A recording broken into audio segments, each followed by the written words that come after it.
Hi, I'm Fazil, Mihlar, editorial page editor of the Vancouver Sun, and today I'm joined again by Harvey Enchin, who wrote a column on what the business prospects are of Tiger Woods after his tarnished image after the scandal.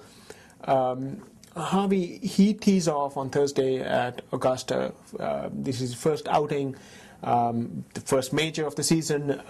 If Tiger manages to focus and in fact win this tournament, is that going to do anything to his reputation, his marketability, and how do you think companies are going to react to that?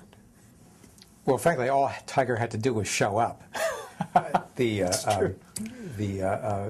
audience is going to be at record levels. Right. The cost of advertising on the Masters immediately jumped when he announced that he would play. I don't think he has to win to hang on to his sponsors.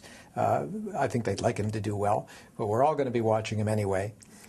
So I think Nike, which is his main sponsor, is going to benefit as well. Electronic Arts, which has video games based on him, and those that abandon him will regret it.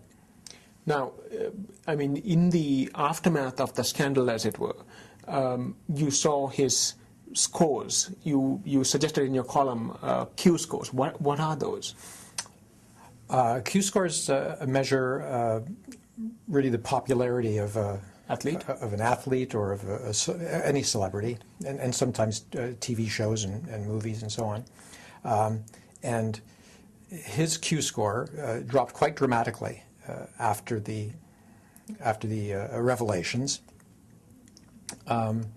but there's the potential for it to come back strongly. We've seen other athletes, other celebrities who have run into difficulties. Like Kobe Bryant. Like Kobe Bryant is a very good example where his Q score dropped like a stone, sponsors abandoned him, and he was out in the doghouse for a little while there, but now is back. His Q scores are, I'm told, 60% back from back from where they were, or to where they were, and he's now up there with Michael Jordan as one of the high income earning athletes. Right. He apparently has the best-selling jersey in the NBA.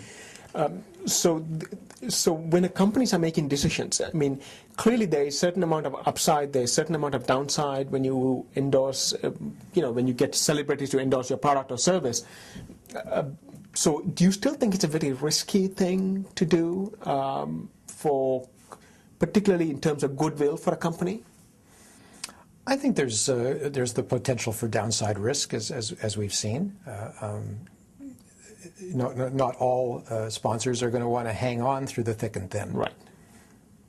But he is such a big name, he's beyond golf, right? I mean, he's kind of transcended golf. Mm-hmm.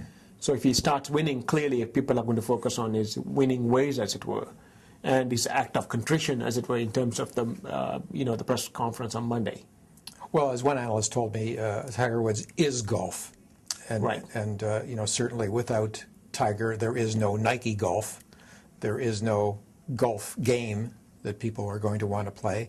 And there's no broadcast that anybody would want to watch. Right. So clearly he's still a good bet. He's a good bet, but there is that downside risk. Thank you, Harvey.